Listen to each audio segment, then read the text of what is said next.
Hey, so this week's topic is trans friendship and trans solidarity, and I would consider myself to be a fairly active member of the transgender community. I'm obviously on Art of Transliness because Adrian and I started it and we run it, and I have my own blog about my transition, which I'll put in the um, doobly doo as yeah, I watch Vlogbrothers.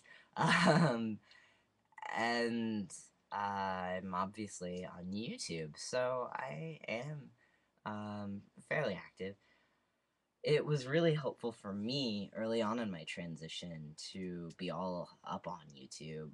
I subscribed to like literally 90 to 100 people, and I'm a bit of an obsessive person, but I would watch all their videos and get to know the stages of their transition and things like that. And then I was all on Fuck Yeah FTMs and on all sorts of blogs because I just really didn't want to feel alone. I also wanted to learn a lot about things, and I found it to be a really great resource.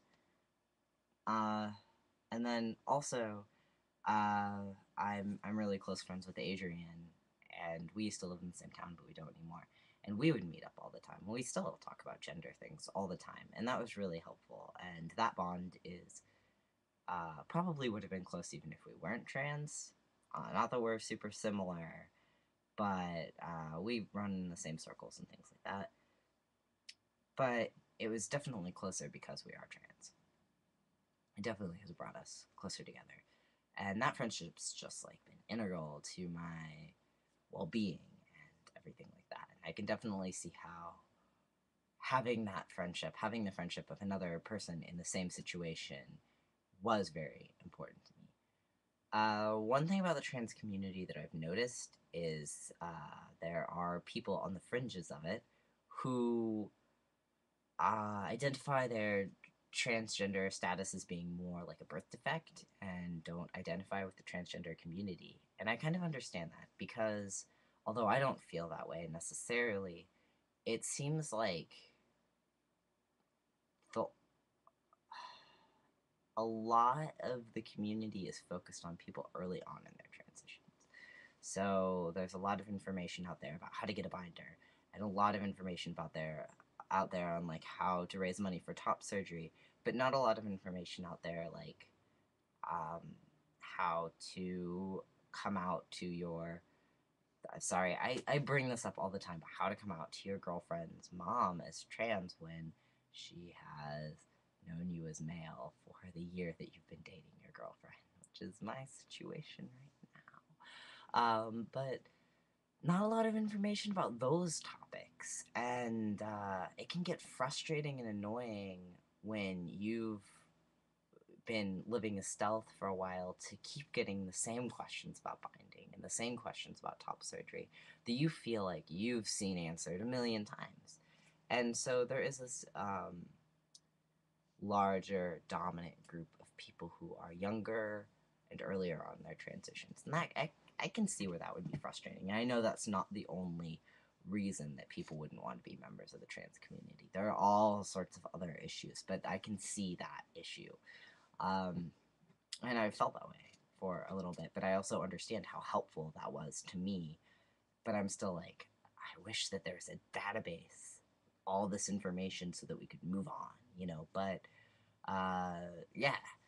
So something else that has been a huge defining trans solidarity thing for me has been the fact that I feel like there's this continuum of trans guys, and I say trans guys because I'll get to that in a moment. And they're like guys who are super liberal and open, and they'll be like, it's okay to be feminine and metrosexual and gay and polyamorous and into S&M and like all sorts of different things. And they're like talking about privilege and oppression and all these things. And then there are guys who are like, I'm really into sports and tattoos and guns, and I just want to be a typical guy and regular and everything like that.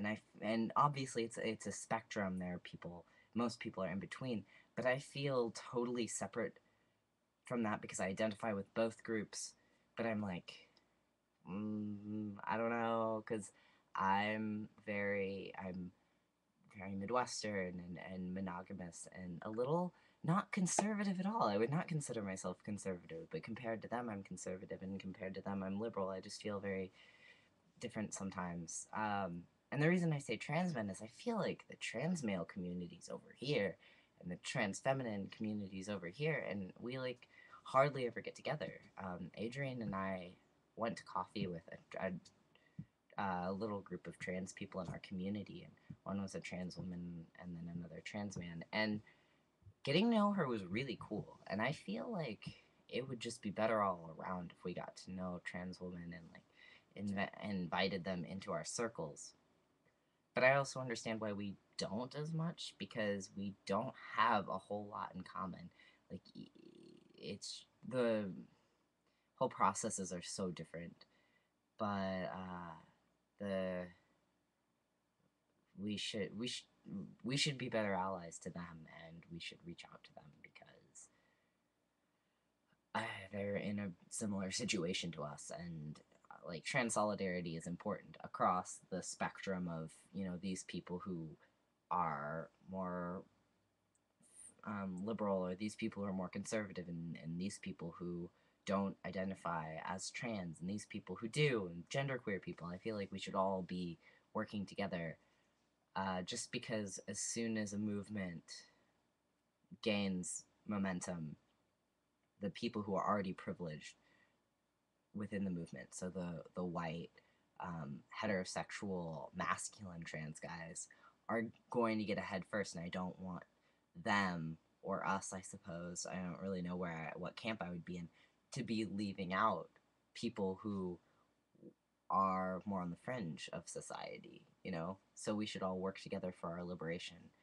I don't know if I'm making a whole lot of sense. But yeah, trans friendships have been really important to me. Trans solidarity is super important. I really want to remain a member of the trans community to help other people, and also so that the narrative of like people who are past the basic stages of transition can be told. And I just really want everyone to get along.